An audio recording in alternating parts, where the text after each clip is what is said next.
molt bon dia a tothom des de la Fundació Catalunya Europa i també des d'Horitzó Europa, a qui avui vull disculpar perquè no podran participar en la sessió, però que us enviem també una salutació. Des de la Fundació i Horitzó Europa hem volgut acabar l'any aquest 2023 amb una valoració del que ha estat aquesta presidència atípica del Consell Europeu per part del govern espanyol, aquesta presidència espanyola que acabarà en pocs dies, que a més està tenint una sessió intensa, no? Ja veieu, ara ho repassarem, està tenint una sessió intensa a Brussel·les i que fa uns mesos plantejava uns objectius en clau de reindustrialització de la Unió Europea, d'autonomia estratègica oberta, de transició ecològica, objectius com el Pacte per la Immigració i Asil, que havia de tancar també, o s'havia de tancar també en aquest semestre. I hem volgut, com dèiem, passats aquests mesos d'un període atípic en el que hem tingut eleccions generals, en què hem tingut govern provisional, veure si aquells objectius s'han complert, veure quin impacte ha tingut aquesta presidència i sobretot també veure què significa el tancar aquest any abans de començar el proper període, el proper semestre de presidència belga, que serà la que encararà ja les eleccions europees del mes de juny. Molt amb la mirada en aquelles eleccions, però també valorant que fins on hem arribat fins ara, hem volgut presentar aquest cafè i hem volgut fer-ho o valorar-ho amb els que estan en aquests moments explicant-nos-ho. Hem volgut fer-ho amb periodistes que estan cobrint la cimera i també que tenen capacitat d'anàlisi i que n'han cobert d'altres. Avui tenim en Xavier Vidal-Folk, que és periodista i analista del País, a la Maria García Zornoza, que és responsable del Público i que està ara a Brussel·les en el Consell, i el Nacho Alarcón també, que és corresponsal del Confidencial a Brussel·les, que no està en el Consell però que hi era fa una estona, no? Ens deia fins a les 3 o les 4 del matí han estat allà cobrint-lo. Per tant, amb aquesta mirada privilegiada que teniu, els periodistes que esteu in situ, però també els que ho analitzeu com el Xavier, volem demanar-vos que ens feu aquesta valoració, aquesta anàlisi, aquesta perspectiva. Jo li passaria ja la paraula al Xavier, us convidaria a tots a escoltar-los i, com sempre, que més endavant feu les vostres preguntes a través del xat. Gràcies, Xavier, i gràcies a tots i endavant. Moltes gràcies, Dolors. Estic encantat d'estar amb vosaltres amb la Fundació Catalunya Europa, que és una organització esplèndida i plena d'amics y de amigas, y estoy encantado también de compartir panel con María y con Nacho, que representan algunas de las mejores cosas de las nuevas quintas en Brussel·les. No? Jo voldria dir, per introduir, que aquesta presidència començava amb uns núvols, amb unes foscors bastant importants, no? Foscors internes, degut a un cert reflux polític, degut a l'ascens dels ultranacionalismes, que sempre impacten, els ultranacionalismes, en aquest cas de dretes, sempre impacten en la construcció europea perquè són justament la cara contrària, l'altra cara de la moneda de la construcció europea, no? Doncs Finlàndia, Suècia, Itàlia, Holanda, després, etc., doncs configuren un escenari que no és el millor i que representa un cert reflux d'aquell impuls extraordinari començat l'any 20 contra la pandèmia que va acabar, diguem-ne, que es va concretar amb una resposta extraordinària a la crisi pandèmica i a la crisi econòmica amb el pla de recuperació Next Generation i companyia i l'emissió d'eurobons, que fins aleshores era una blasfèmia per als sectors més rigorosos de la política econòmica de la Unió. Per tant, la cosa es presentava difícil per aquestes raons i per altres també. Per altres raons internacionals, una certa, per dir-ho així, inici de fatiga tot i continuant els compromisos, potser que no exageréssim, un inici de fatiga de l'esforç de suport a Ucraïna davant de la invasió del règim de Putin, tot i que encara segurament no tota l'opinió pública europea se n'ha adonat que estem en una situació bèl·lica, encara que sigui en segona fila, però molt activa tant en subministre de material com en financiació, com en l'esforç diplomàtic. Això, aguantar-ho en el temps, amb 27 socis, cadascú fill del seu pare i de la seva mare, i amb la presència d'alguns governs il·liberals i molt influenciats per la Rússia de Putin, és una complicació afegida. En aquesta complicació s'hi ha afegit la guerra, una altra invasió, la de Palestina pel govern, no per Israel, sinó pel govern extremista del Netanyahu, i aquesta encara ha aprofundit les contradiccions i les tensions internes normals a l'Europa comunitària. I dic normals perquè hem d'acceptar com una cosa normal que cada país tingui, algú que sigui herència, que sigui hereder de les seves pròpies herències. En el cas d'Alemanya, té una herència històrica pesanta amb la qüestió jueva que fa explicable moltes de les seves posicions menys explicables des de la nostra racionalitat menys implicada amb aquestes qüestions històriques. Per tant, doble dificultat, i la darrera i última ha estat,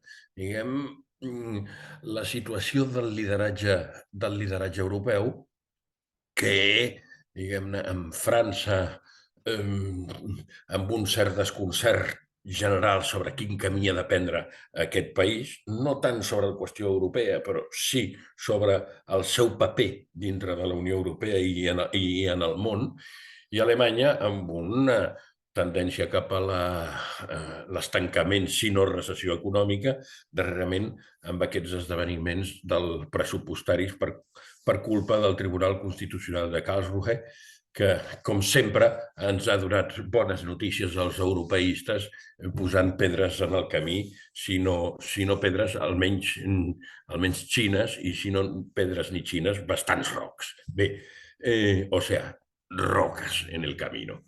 Aquest era una mica l'escenari, no? L'escenari,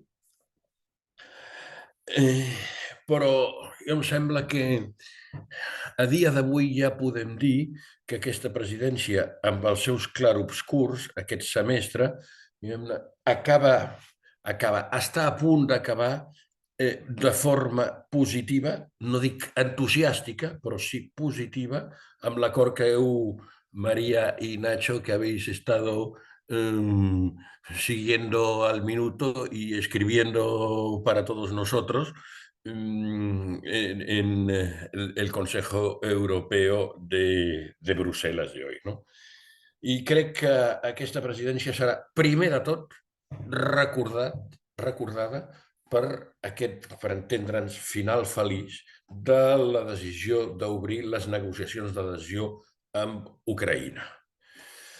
Decisió que va ser molt madurada a la cimera de Granada. A la llum d'aquesta decisió podem llegir d'una altra manera la declaració de Granada. És una declaració no gaire llarga, que recomano a tothom que la llegeixi, perquè està cridada a tenir una certa importància, no segurament perquè no obre cap procés de reforma dels tractats, encara que la suggereix, però sí una definició de prioritats i de programa global de la Unió pels pròxims anys, com va ser la declaració de Laeken, que va obrir el pas al Tractat Constitucional, després reconvertit en Tractat de Lisboa. És a dir, aquestes cimeres informals que de vegades els periodistes diem sí, però aquí on està la xitxa? Quines són les decisions concretes? No, doncs de vegades són predecisions, reflexions, orientacions generals Cimera de Granada té això i té una altra cosa molt recomanable a qui sigui un maníac dels papers, doncs, que és el document que va presentar la presidència espanyola, elaborat per la cèl·lula de prospectiva de presidència del govern, que porta que el dirigeix un jove molt espavilat i que es diu Resilience EU. Aquest paper tracta sobre aquesta qüestió de l'autonomia estratègica de la forma que jo he vist més brillant en tots els papers que circulen en els darrers temps. Bé, donades aquestes recomanacions, vull subratllar, diguem-ne, la importància de la decisió d'aquesta matinada. Una, perquè no era una decisió tampoc fàcil. Venia precedida d'un veto o d'una amenaça de veto, que és la d'Hongria, que ha estat més o menys resolta acompassant, diguem-ne, part dels desembolsos pendents dels fons, amb una coincidència, diguem-ne, tant de bo que no fos molt significativa, però amb una coincidència que cal, diguem-ne, en tot cas, subratllar respecte a la cimera. I la segona que aquesta decisió, encara que traça un full de ruta, un roadmap, una hoja de ruta fins a l'estiu del 2024 per veure què es pot fer en la modificació institucional, en la presa de decisions, etc., sense necessàriament tocar els tractats, a mi em sembla aquest punt, diguem-ne, una mica determinant d'una certa insuficiència. Aquí jo assenyalaria una insuficiència. Crec que la presidència espanyola i particularment el Ministeri d'Afers Exteriors espanyol no ha estat, en aquest sentit, prou impulsor d'una reforma dels tractats absolutament necessària perquè s'ha d'eliminar, vulguis o que no vulguis, el règim d'unanimitat per les grans decisions i convertir-lo en majoria qualificada. I dic que això és més necessari, sobretot de cara a ampliar la comunitat, si no és que volem dissoldre. No podem tenir una unió de més de 30 membres en el que un sol pugui vetar. Hi ha moltes altres fórmules que s'han estudiat en el paper franco-alemany, amb altres papers elaborats, que si vetos només entre, com a mínim, dos o tres països, vetos grupals, evitar una mica, deixar residual només per algunes coses aquesta qüestió de la unanimitat. Aquí seria una de les grans mancances per part del d'allò. Dit això, diguem-ne, l'impuls que dona això és bastant extraordinari. Fa 2 anys no en parlàvem de l'ampliació. No en parlàvem, i clar, l'ampliació en general, les mitja dotzena d'ampliacions que hi ha hagut, són les que han insuflat vitamines i vitalitat a la Unió Europea. I la que ens han obligat a fer esforços d'adequació, de reforma interna, de consolidació, d'aprofundiment. I això estava aturat. I això estava aturat quan teníem, a més, iniciades negociacions amb bastants països, sobretot dels balcànics, creant una dinàmica una mica lletja, que és aquesta d'exigència, promesa i frustració perquè no s'avança prou o no es culmina. No d'una forma tan greu com la que va passar amb Turquia, que l'any 1999 es va obrir a Tampere, se la va declarar candidata i es van iniciar les negociacions a Finlàndia. Em sembla que era la meva darrera cimera com a corresponsal a Brussel·les. I en canvi se li han donat llargues i s'ha obstaculitzat aquest procediment d'adhesió, amb les conseqüències que hem vist de l'apartament de Turquia, de la seva trajectòria d'acostament als valors i a les polítiques europees. La culpa no és única de la Unió, però també és culpa de la Unió i d'alguns dels seus països que per raons ideològiques i d'ordre religiós i d'ordre, en fi, d'ordres no gaire bonics, diguem-ne, ha passat. Per tant, la decisió d'obrir l'ampliació i d'iniciar negociacions amb, amb Ucraïna dona aquesta vitalitat, planteja nous reptes, és una decisió difícil perquè la Unió, com sempre hi havia un primer ministre, em sembla que era el Dehaene, belga, que deia que, escolti, la Unió només sap fer una... És com els homes respecte a les dones. Només sabem fer una cosa al mateix temps, mentre les dones sabeu fer-ne 3 o 4. No? Bueno, doncs la Unió només sabia fer una cosa important al mateix temps. I ara tindrà que fer, diguem-ne, moltes altres, totes les que estem veient que tenim ara, i, a més, diguem-ne, aquesta negociació no gens fàcil, perquè, a més, és un país una mica endarrerit. Segona, un altre punt és que aquesta negociació aquesta accessió inaugurarà un nou model. No és segur, però diguem-ne, està bastant madurat la idea de l'adhesió gradual que vagi incorporant els candidats a algunes polítiques i alguns fons d'una forma més intensa en el procés d'adhesió i que al mateix temps serveixi per incentiu i per comprovar que no ens surtin candidats que després surten candidats granotes, o sigui, candidatos ranas, no? I, finalment, diria que atenció, perquè l'inici de negociacions no equival a adhesió immediata. Nosaltres vam estar, en el cas espanyol, molts anys de transició, però fins que... I després, inclús firmada la incorporació, vam tenir períodes de transició. El comú, l'estàndard era de 7 anys per incorporar-nos plenament en les polítiques. I això encara serà més així perquè Ucraïna està, per desgràcia seva i no per culpa seva, és un país en guerra i això prohibeix el tractat directament, diguem-ne, que s'incorpori un país en aquesta situació. Per tant, tot això és molt important. Crec que la presidència espanyola es determinarà, en fi, serà llegida molt en clau d'això, però hi ha altres coses molt importants, tant en el terreny energètic com en el terreny de política exterior, Llatinoamèrica, com amb altres terrenys, la intel·ligència artificial, l'autonomia estratègica, la immigració, el pacte de les regles fiscals, alguns dels quals s'han culminat, el cas de la intel·ligència artificial o altres qüestions com la llei de recuperació de la natura, doncs això ja s'ha culminat, però altres estan work in progress, és a dir, encara no ha acabat fins a final d'any aquesta presidència i, home, seria molt desitjable que alguna d'aquestes coses pendents caigués del bon costat. Per exemple, el pacte amb Mercosur. És veritat que ja es va fer una cimera amb la CELAC, amb Amèrica Llatina, cosa que feia anys i panys que no...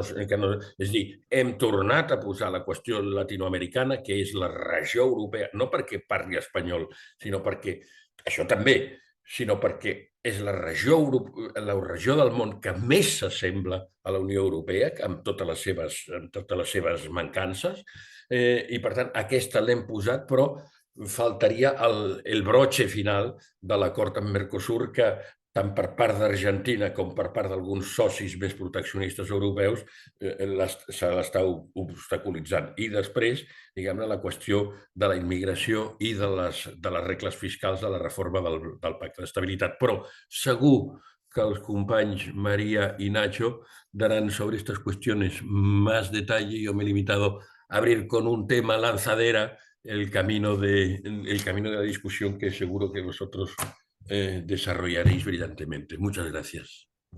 Gràcies, Xavier. I tant que has obert allò a la finestra, ¿no? Y yo diría gairebé una autopista perquè puguem plantejar temas. María, ¿cómo lo ves tú que estás ahí? ¿No? ¿Ese es el balance también que hacéis los que estáis viviendo este último consejo? ¿O cuáles las impresiones que deja esta presidencia? Sí, nada, primero deciros que muchas gracias por esta oportunidad y sobre todo por poder compartirla con gente a la que tanto admiro como son Xavier y Nacho, de los que aprendo, claro que sí, cada día. De hecho, voy a recoger el testigo de Xavier para hablar, le he hecho un poco el mapa de tanto global como europeo de cómo se han producido estos 6 meses. Yo diría que la presidencia española de la Unión Europea, por el momento en el que se ha producido, de hecho es llamada la presidencia de oro porque es la última presidencia completa antes de las elecciones, es decir, de que empiece un nuevo ciclo legislativo, era un caramelo envenenado de alguna forma, porque había muchas expectativas, mucha presión, pero también con todo ello mucho riesgo. Había muchos dosieres que se habían quedado para última hora y muchos de ellos eran de gran importancia y era la última oportunidad, porque luego la belga ya va muy justa, coincide con las elecciones. Entonces, España tenía mucha presión a la hora de sacar adelante todas estas propuestas, entendiendo que la presidencia al final lo que hace es marcar prioridades y hacer de árbitro, pero no son dosieres que ya se recogen de las presidencias anteriores. Destacaría que hay logros muy importantes históricos que se han conseguido en este tiempo. En las últimas semanas pues hemos visto la primera ley de inteligencia artificial, el acuerdo de pesca, ayer mismo la reforma del mercado eléctrico, pero como aquí dicen mucho en Bruselas, lo más complicado de cualquier gran acuerdo son los últimos metros y de hecho vamos a ver in extremis la semana que viene decisiones o no muy importantes. Hay que tener mucha vista puesta en el lunes, en esos trílogos, para ver si se cierra por fin después de 8 años el pacto migratorio, que es una de las grandes tareas pendientes de la Unión Europea. Este sería un broche muy importante para el legado de la presidencia española. Y 2 días después la reforma de las reglas fiscales. Todo muy abierto, pero muy importante también para la imagen de España. Pondría como punto, como mancha más negra, como cosas que no se han conseguido,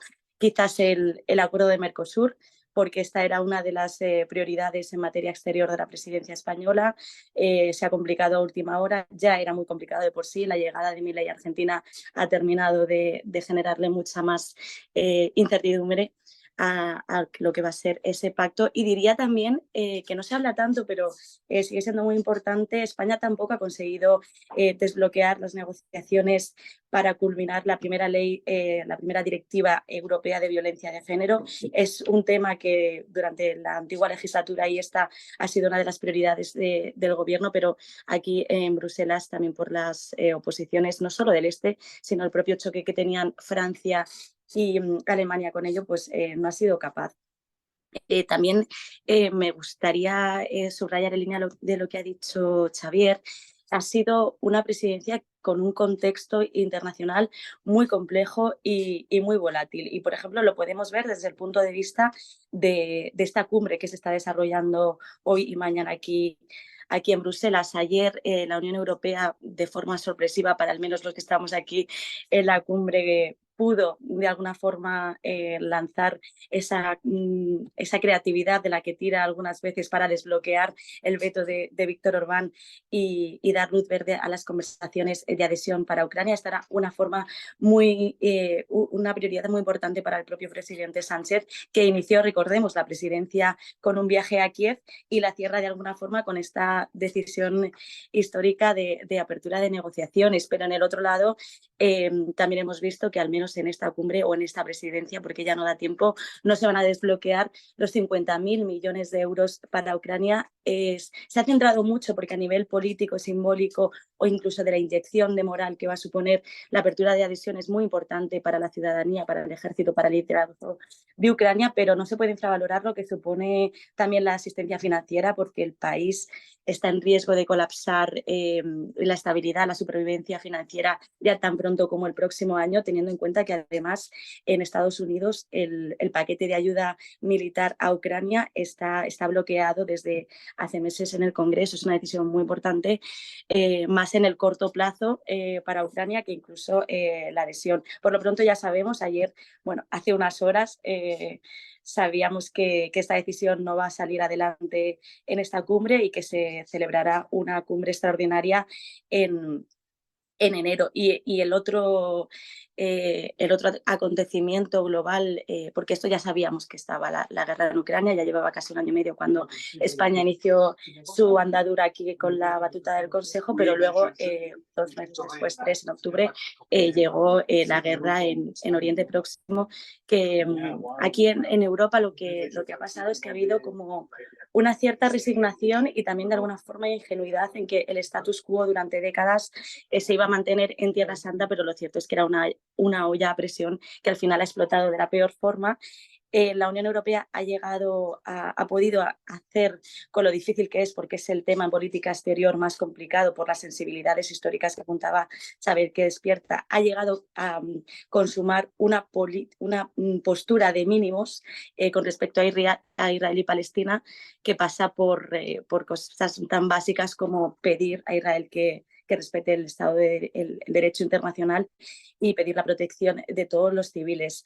Pero es una de las batallas que Pedro Sánchez está librando en esta cumbre también. Él quiere un wording, una declaración, una postura de la Unión Europea mucho más fuerte en este sentido. Le acompañan pues, algunos países como Irlanda, Luxemburgo, Bélgica o Malta, pero ya lo vimos la semana pasada en la Asamblea General de Naciones Unidas, que es cuando se ve de verdad la posición de cada país. Aquí la Unión Europea estuvo muy dividida. Austria y Chequia votaron en contra de pedir un alto al fuego y otros se abstuvieron y España y una mayoría votaron a favor. No va a salir de esta cumbre una decisión diferente a la que ya conocemos, a pesar de los intentos de Pedro Sánchez de pedir algo tan básico como un alto al fuego humanitario. Hay países que se oponen, no solo Alemania, otros como Austria o Países Bajos tampoco quieren llegar a ese punto y ir mucho más lejos que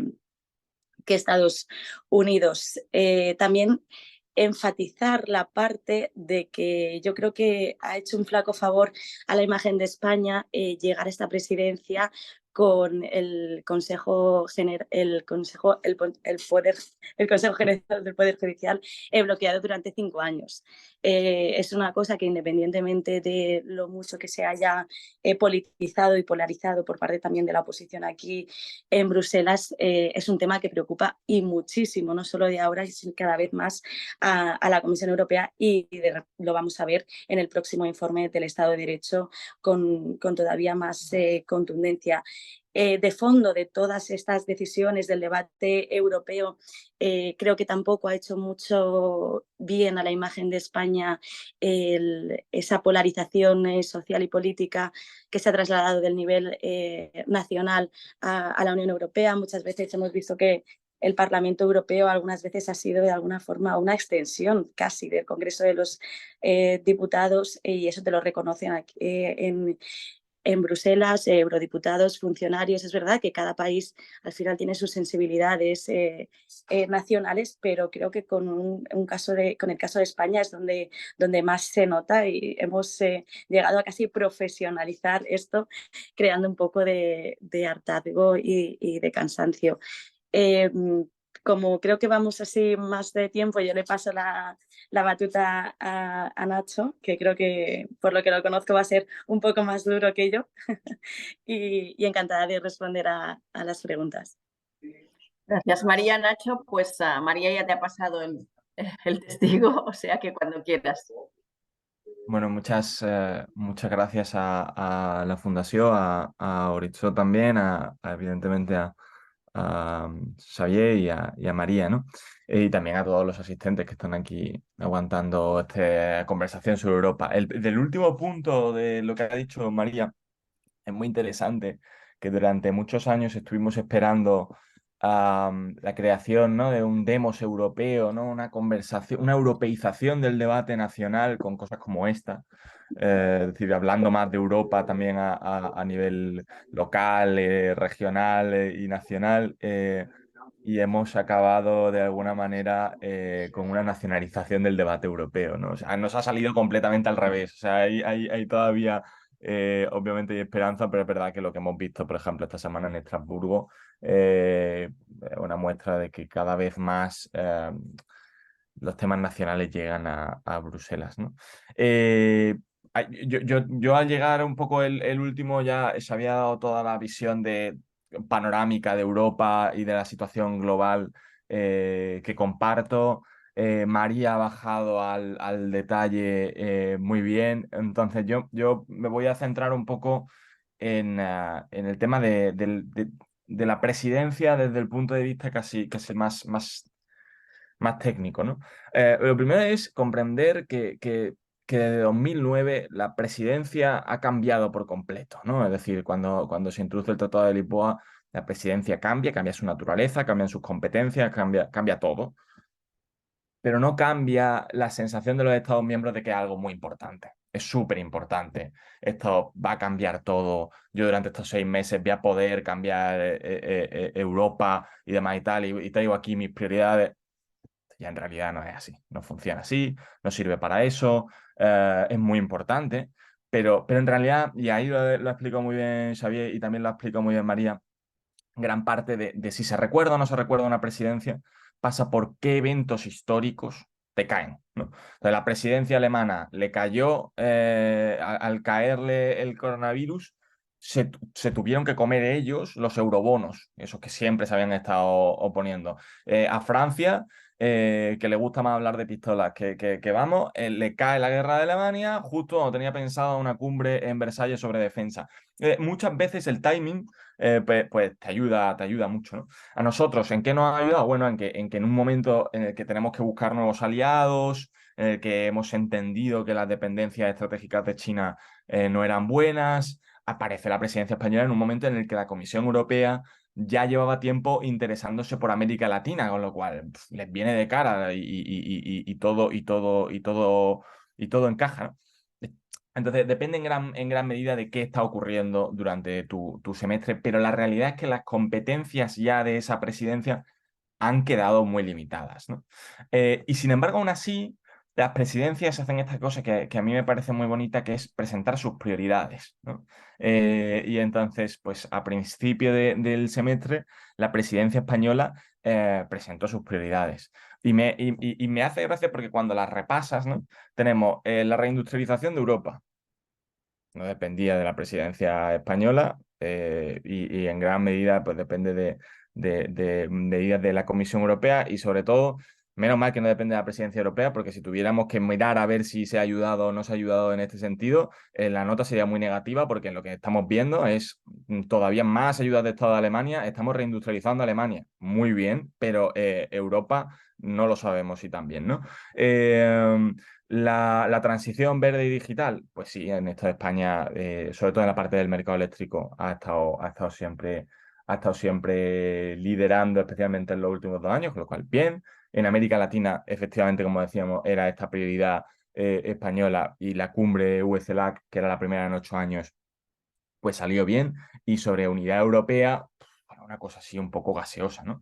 Entonces, ¿de qué va realmente una presidencia post-2009, ¿no? Pues en lo que ha dicho María, que es cerrar dosieres. O sea, aquí te encuentras dosieres que te pueden interesar o no te pueden interesar, pero tu objetivo es ir cerrándolo, porque a partir de marzo probablemente ya no se puede hacer gran cosa, ¿no? Y en ese sentido, pues sí, pues tenemos, por ejemplo, la ley de inteligencia artificial. ¿Era una prioridad española la ley de inteligencia artificial? Yo no lo vi en ese sentido. Sin embargo, pues te toca, lo sacas adelante y marca tu presidencia en gran medida, ¿no? Tenemos la reforma de las reglas fiscales, que eso sí que es muy importante, es un interés estratégico de España. Veremos la semana que viene también, lo mismo que veremos el lunes el tema de pacto migratorio, y un par de asuntos que todavía están pendientes, ¿no? Y al final, en gran medida, el éxito o fracaso de una presidencia, que es muy difícil de determinar, lo podemos fijar en cuanto a tu capacidad como presidencia de cerrar dosieres y tu capacidad, digamos, de aprovechar la situación, ¿no? Y en ese sentido, el repaso que ha hecho Xavier también de la cumbre de Granada, pues sí, era un buen momento para tener esa cumbre. Además, se dio bien lo que se tenía que dar bien, que en estos casos es presumir. Es decir, es llevarte a los líderes a un sitio que esté muy bien.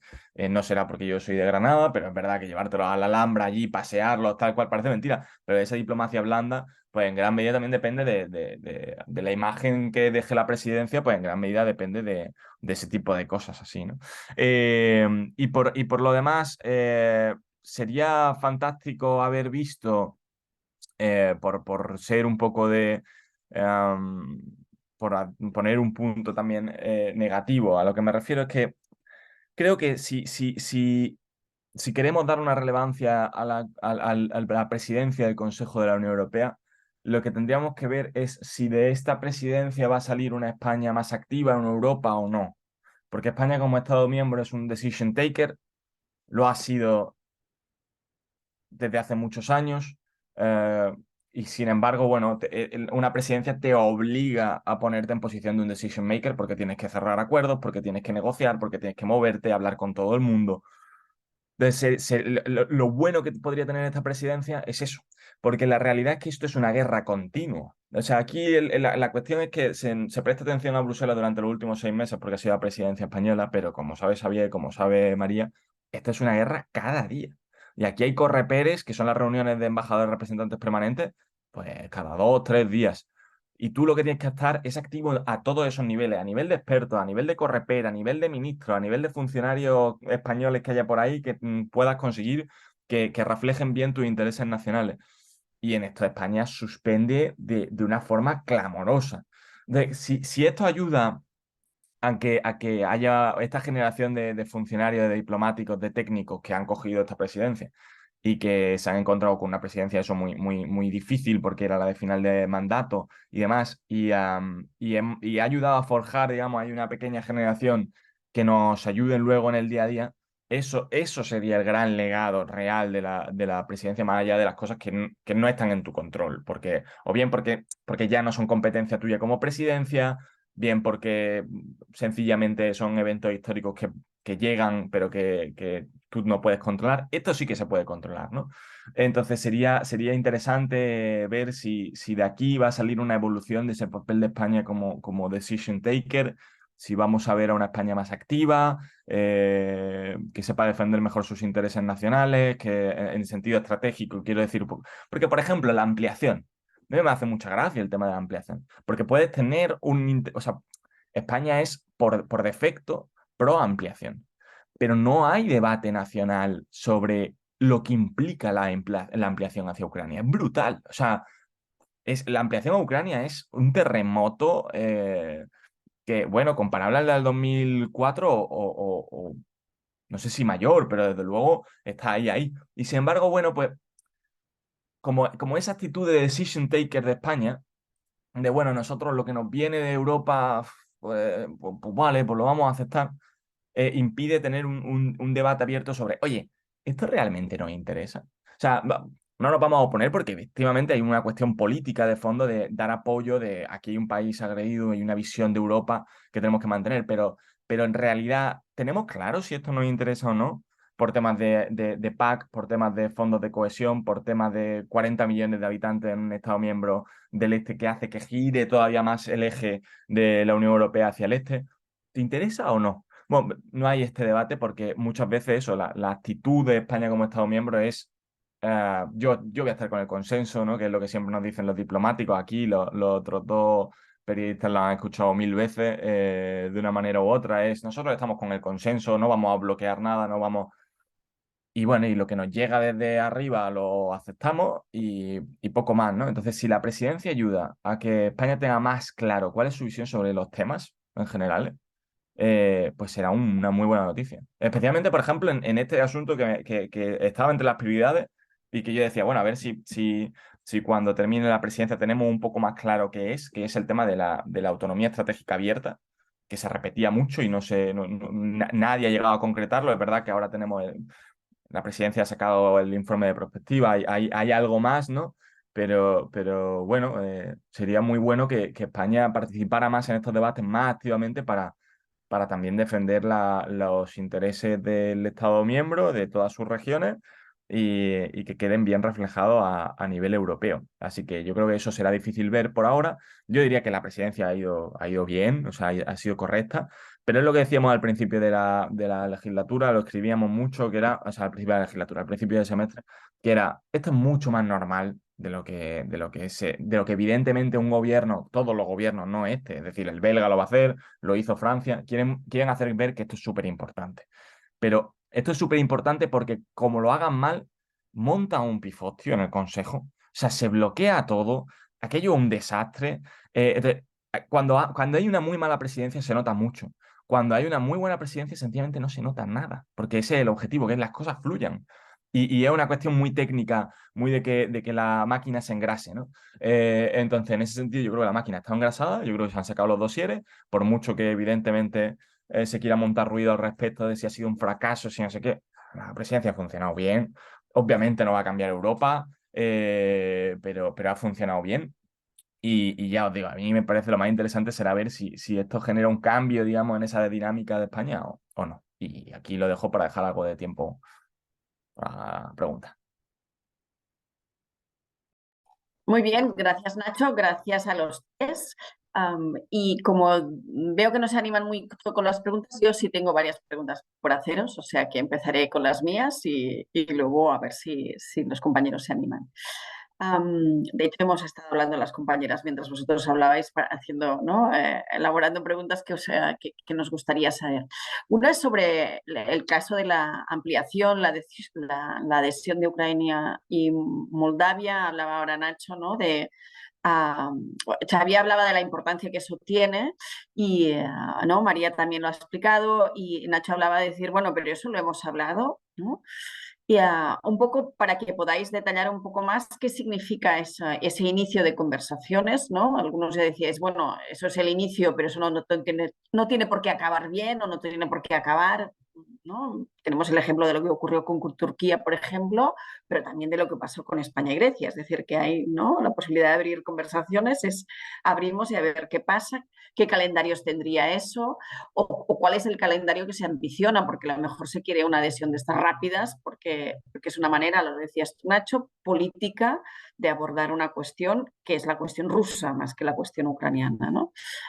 Y por tanto, ahí el tema de Ucrania conectado con también el tema de Rusia, que es el tema de política exterior, por decirlo así, ¿no? De la Unión Europea, que hemos hablado también, aunque poco. Ese por un lado.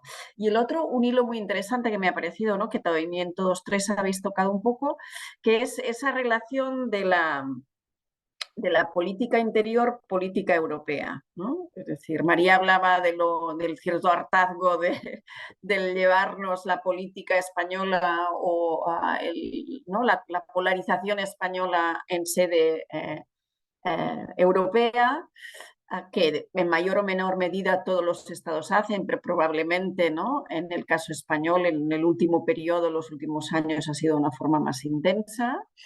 Y por tanto, esa relación, ¿no? Ahora Nacho decía, si esta presidencia nos sirve para ser más influyentes, para ser más conscientes de la importancia de tomar decisiones a nivel europeo y de influir en la política europea, bien, pero ¿cómo estiramos hacia allí cuando hay una losa, ¿no? Que es que la política interna se lleva a Bruselas no para exhibir músculo, no para exhibir gobierno y oposición todos a una, sino precisamente para mostrar las divergencias, ¿no? Es decir, ahí cómo nos situamos el resto. Y os lo digo desde una organización, una fundación que promueve precisamente, ¿no? El debate europeo, que la necesidad de que no solo ya el gobierno, sino la ciudadanía participe en el debate europeo, tenga más conciencia de la necesidad de participar y de influir y de ser consciente. Por tanto, también ahí qué deberes nos ponéis y os ponéis, porque sois el traductor principal de lo que ocurre en Bruselas, ¿no? Bueno, esas dos, a ver qué os parecen. No sé si quieres empezar tú, No. Nacho. Vale, empiezo yo. Al revés, ¿no? Sí, empiezo yo. Sobre el tema de Ucrania, efectivamente, tiene un interés estratégico. Una cosa muy interesante y que se ha pasado, bueno, no se ha pasado por alto, se ha dicho, es que cuando al principio empezó la legislatura tuvimos esta visión de Borrell de decir Europa tiene que aprender a hablar el idioma del poder, ¿no? Que lo repitió muchas veces. En cierto modo, la ampliación es esto, es Europa intentando hablar su dialecto de idioma del poder, ¿no? Voy a utilizar mi influencia en esto para generar un cambio real, ¿no? Como muy bien ha dicho Xavier, ese cambio real requiere de una serie de cambios. O sea, es que esto tiene un dominó enorme, ¿no? Es decir, tú no puedes hacer ampliación sin una reforma de los tratados, o desde luego sin aprovechar al máximo todo lo que te permite el Tratado de Lisboa, que recordemos que están las cláusulas pasarela completamente desconectadas y se pueden activar y hay cosas que hacer incluso dentro de Lisboa, ¿no? Eh, pero es un debate súper amplio, pero la idea es esa, ¿no? Es enviar un mensaje de esperanza hacia el este y, un mensaje también de influencia. Calendario es imposible decirlo porque bueno, como siempre repiten aquí, es merit based, o sea, depende de cómo lo hagas.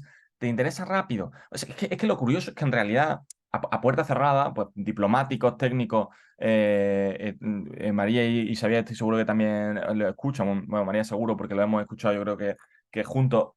En realidad todo el mundo sabe los riesgos de esa ampliación y no es que no la quieran hacer, pero obviamente no la puedes hacer rápido, porque tienes una población en estrés postraumático que te vienen de las trincheras y decir, es que ahora traer a esta gente a trinchera y decirles que se tienen que sentar en un correper a hablar sobre la restauración de la naturaleza, es como, necesitan un tiempo medio para digamos, curarse la herida, un tiempo de posguerra, de recuperación, para luego poder no va a ser un proceso rápido, pero desde luego la idea es esa, es el hecho de extender la influencia de Europa y de tener esa visión amplia de una Europa que va más allá de las fronteras actuales, que va también hacia los Balcanes occidentales.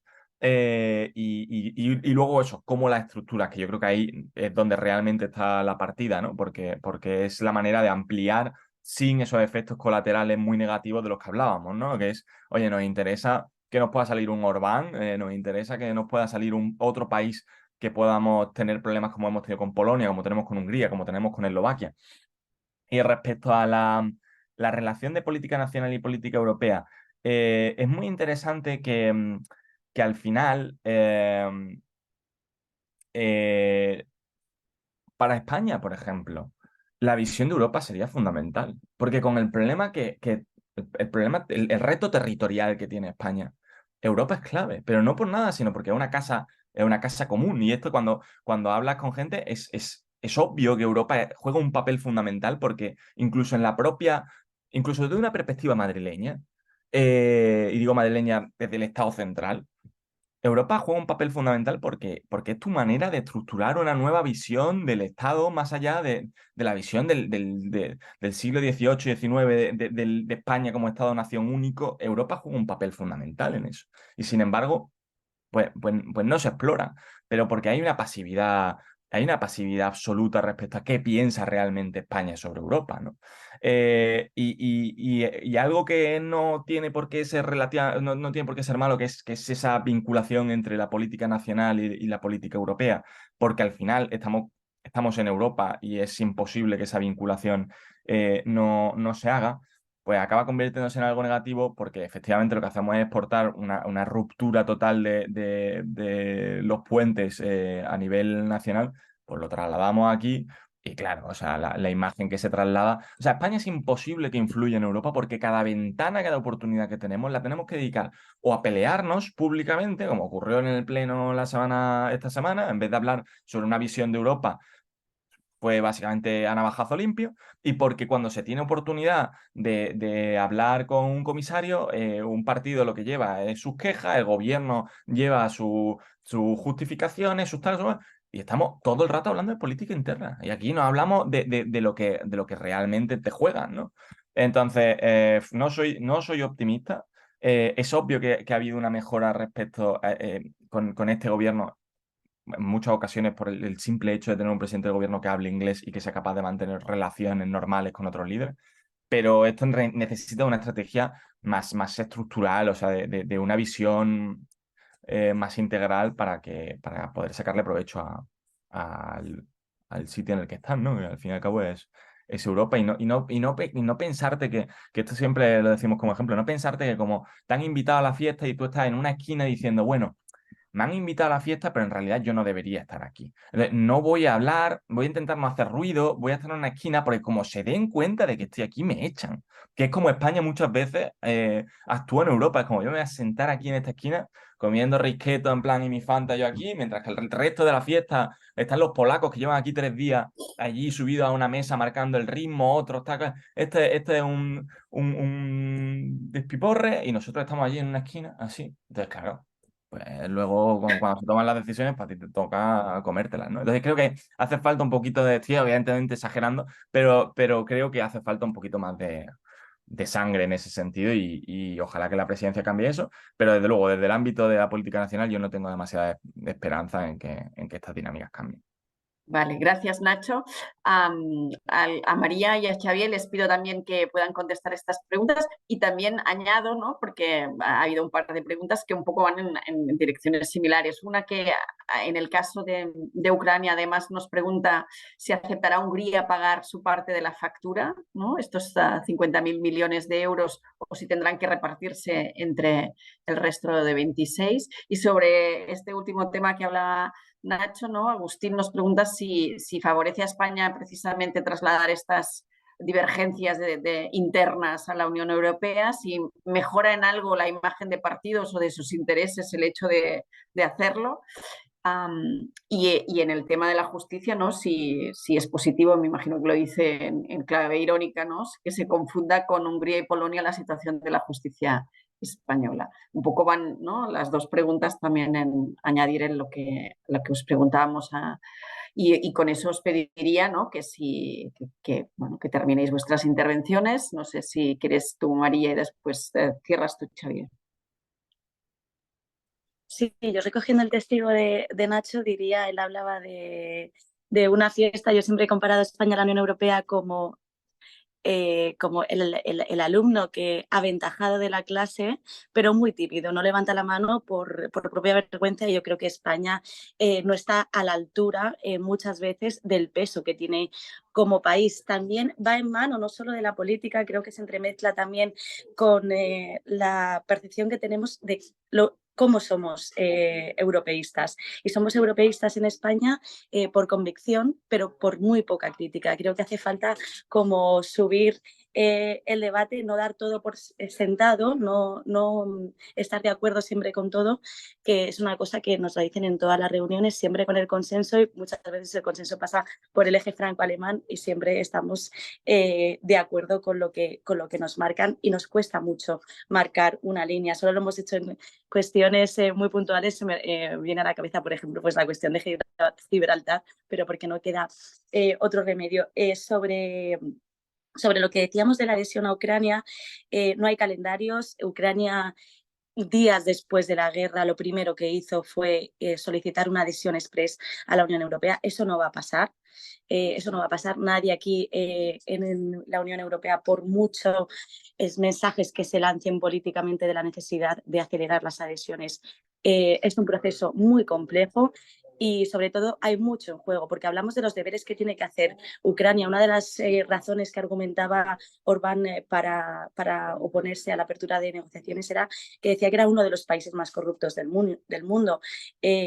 Ucrania es un socio indiscutible, tenemos que ayudarle, pero tiene muchos problemas del Estado de Derecho y con la adhesión no solo con Ucrania, sino con los Balcanes, España, la Unión Europea no puede importar problemas en vez de exportar soluciones, porque esto al corto plazo y a la larga se le viene en contra y lo estamos viendo con países que quizás no estaban preparados del todo y que ahora pues Polonia y Hungría son las grandes amenazas internas. Polonia ya no tanto, que acaba de cambiar el gobierno, pero de propias amenazas internas para para la Unión Europea. Y hablamos siempre de los deberes que tienen que hacer los países candidatos, pero mucha atención también a los deberes que tiene que hacer a nivel de reformas la Unión Europea, porque la entrada de estos países es un cambio radical, brutal. Hay que hacer muchos cambios desde el punto de vista no solo de los presupuestos, reventaría todo ello. Ucrania es el llamado granero de Europa.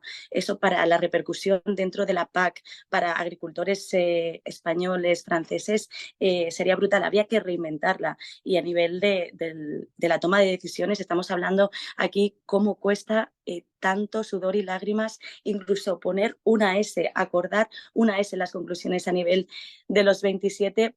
Imaginamos esto con 30, con 36 países, con además todavía mucho más a la cola a nivel de desarrollo económico, el peligro siempre de generar esa Europa de las dos velocidades. No es nada baladí, no es nada banal, y es uno de los grandes retos existenciales para la Unión Europea tal y como la entendemos en estos momentos.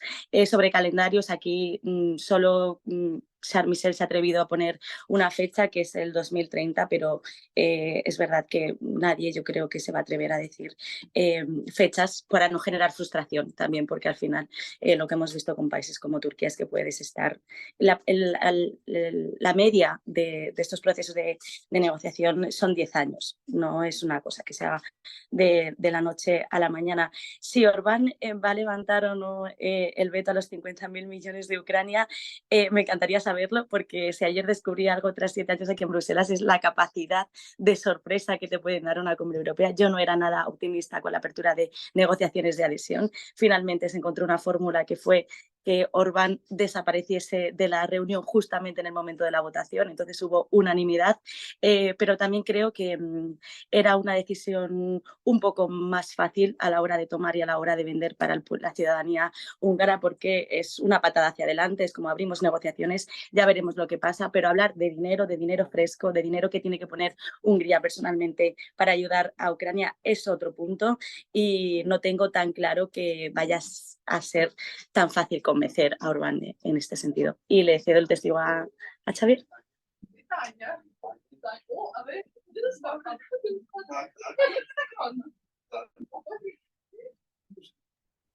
Oye, tú mismo.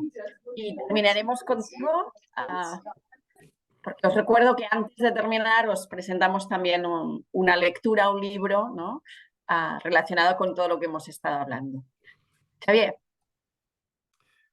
Sobre la ampliación, hay mucho camino para hacer. Es decir, la ampliación, los criterios de Copenhague son 4, pero en realidad son 5. Es decir, hay 3 o 4, en fin.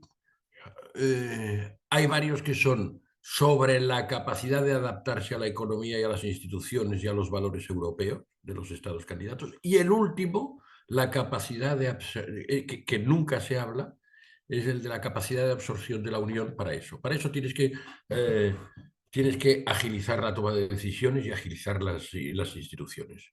Y eso quiere decir utilizar todas las posiciones del tratado. Hay papeles interesantísimos hechos por técnicos del Consejo sobre esta cuestión, pero también a mi modo de ver, se exige una reforma de minimis, es decir, aunque sea muy limitada, tocando 2 palancas del tratado que luego te pueden cambiarlo todo. No quererlo tocar todo, porque entonces estaremos 10 años y no nos pondremos de acuerdo, pero tocar 2 cosas. El artículo, para la ampliación, el artículo 7, hacerlo más viable, más duro, es decir, una especie de reverso del artículo 50, y 2, la extensión del voto por mayoría cualificada, residualizando la posición de veto.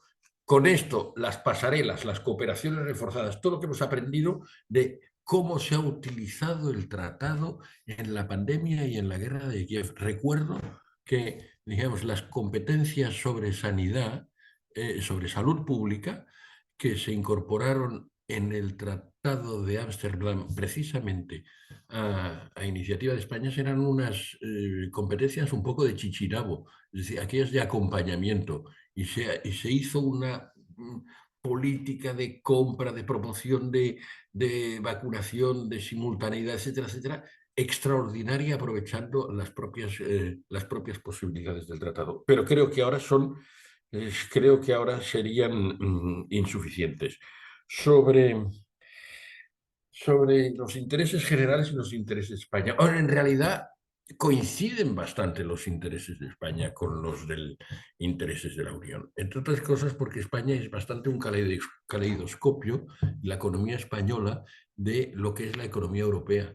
Tiene todas las producciones y todos los problemas. Es decir, tiene agricultura de secano y de regadío, de interior y eso es lo que le da mucha riqueza, mucha vulnerabilidad y al mismo tiempo una gran coherencia con el resultado final. Ese consenso que Nacho se quejaba, y yo estoy un poco de acuerdo con lo que decías, pero también tiene un elemento objetivo. Como nos parecemos tanto a la media, es lo que pasa con Aragón. La región aragonesa es la media de España y ahí se hacen todas las encuestas es el Ohio del de esto. Es decir, creo que España en este sentido es, es grande, es grande, pero es pequeña. Y la prueba de que esto ha sido un éxito ha sido de que, bueno, cuando entramos en la comunidad no había ni una sola multinacional española, ahora se cuentan por docenas. Es decir, y luego hemos perdido un poco comba en la renta, en el PIB per cápita, pero la competitividad de la economía española ha dado un salto verdaderamente extraordinario, ¿no? Entonces, la exportación del debate nacional, debate europeo, es insidiosa. Otra cosa es que haya elementos, dijéramos, de conexión que se puedan utilizar, y de referencia, pero la exportación, dijéramos, como mero eco es despreciar a Europa y despreciar a España, por estos que son tan patriotas que siempre están hablando de la soberanía nacional, ¿verdad? Y que no les, dijéramos, hablan de los mediadores cuando olvidando que en el proceso de paz irlandés lo presidió no un mediador, un presidente en efectivo, que era el senador Mitchell, en el caso de Irlanda, y hubo varios gobiernos y varios tratados, y bueno, aquello fue verdaderamente, aquello era más grave, pero era. Y entonces utilizan según les va. Pero siempre la derecha ha utilizado esta cuestión. Yo recuerdo, por ejemplo, en 1992, cuando el Fondo de Cohesión incorporado a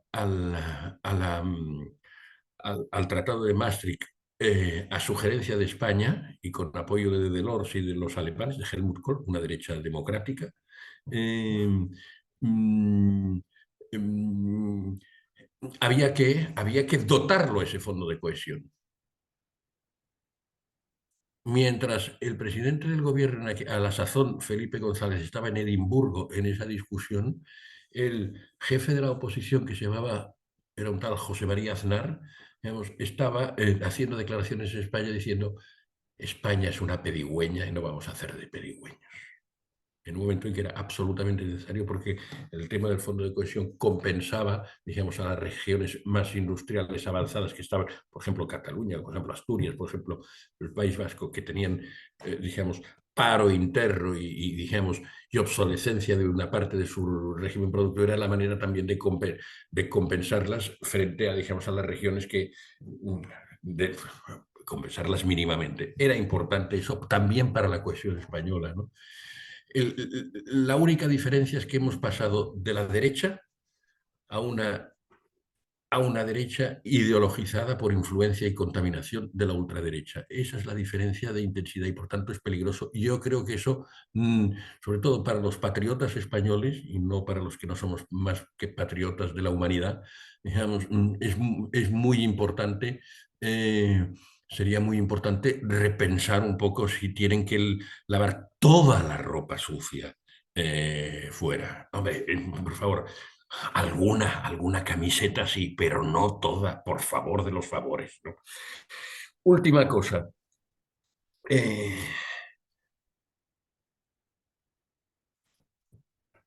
Ucrania va a traer problemas también, Nacho, pero yo creo que hemos de ser un poco optimistas, porque todo problema, toda ampliación ha traído al mismo tiempo que problemas, grandes cosas. La ampliación al sur, sobre todo España y Portugal, trajo la política de cohesión, trajo la extensión, digamos, al Mediterráneo,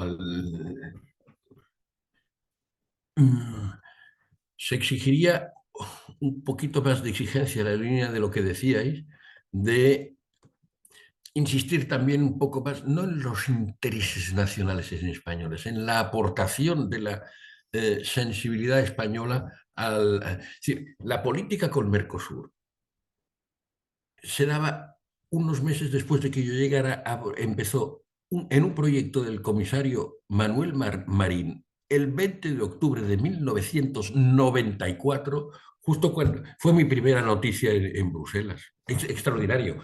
Y ahí estamos todavía. Pero es que antes nadie había pensado en esto. Y en el Mediterráneo fue también una aportación española. Es decir, no solo en términos de lo que llevo a caja, fondo de cohesión, etcétera, etcétera, sino lo que aporto, concepto de ciudadanía, etcétera, etcétera. Es decir, luego, digamos, la expansión al este, digamos, con la ampliación, eso fue ya en la cumbre de Cannes. En 1995 se empezó a dotar la ampliación al este, digamos, entonces les llamábamos los PECOS, países de la Europa central y oriental. La ampliación a los PECOS con, no sé si eran 10.000 millones de fondos por adhesión. España apoyó, hombre, y sugirió que se dotase en la cumbre de Cannes la política mediterránea. Y se hizo una relación de 3-2. Bueno, ese es un poco las cosas y eso es lo que también yo recomiendo mucho para seguir un poco en la línea de lo que planteabais. Hay un libro que el embajador Elorza ha publicado recientemente que insiste mucho, parece un libro nacionalista, pero en realidad es un libro europeísta, digamos, en el que dice cómo encajamos todas las cuestiones y cómo defendemos, digamos, la visión y los intereses de España ahí. Y luego, Polonia, Xavier, última, dime.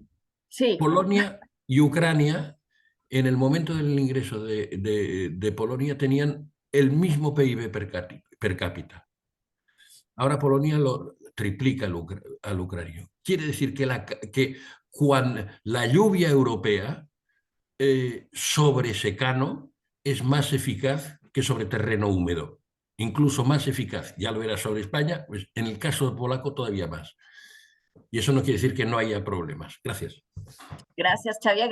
Muchísimas gracias a los tres. Creo que ha sido súper interesante. Nos quedan algunas preguntas pendientes, ¿no? Blanca hablaba del futuro de la política de cohesión, tan importante para el mundo local. Seguro que des de la Fundació intentarem parlar-ne durant el proper any. Ja us convido als cafès a Europa del 2024, que tocarem aquests temes i molt mirant la presidència, les eleccions europees.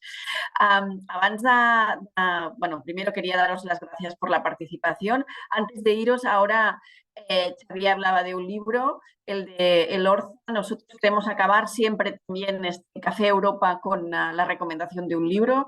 Hoy os recomanem aquest Europa de Timothy Gaston Ash, que és periodista també i analista europeu, historiador, i que una mica la seva trajectòria personal explica també què ha sigut aquesta construcció europea d'ençà de la Segona Guerra Mundial fins als nostres dies.